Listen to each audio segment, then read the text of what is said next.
Today, I'm thinking about the persecution of Christians, both the way that we suffer persecution today and the way the early church suffered.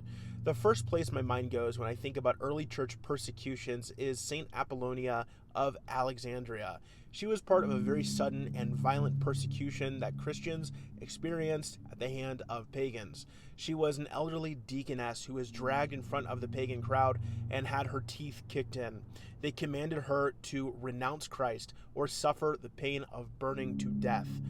When she would not renounce Christ, she willingly threw herself into the fire, securing her martyrdom. Now, I want to contrast this with the martyrdom or the persecution that we suffer today. I think that Satan enjoys both the temporal and physical suffering of the saints, as well as that eternal suffering, that pain of hell. But I think it may disappoint Satan just a little bit that when the saints are martyred, a victory is won for the cause of Christ, and St. Apollonia is in heaven with Christ today.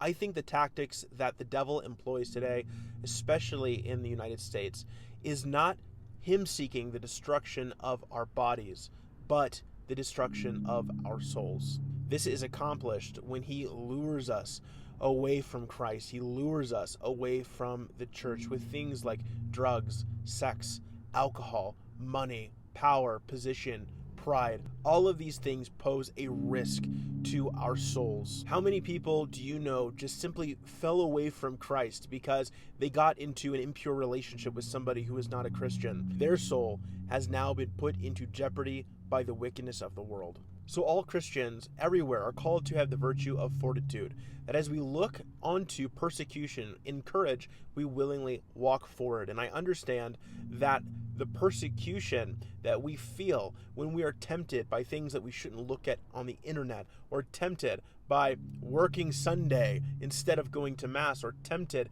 by pride, it doesn't feel as glorious as the temptation to abandon Christ in the face of death. But all the same, we are called to the virtue of fortitude to endure those temptations and remain in Christ. God bless.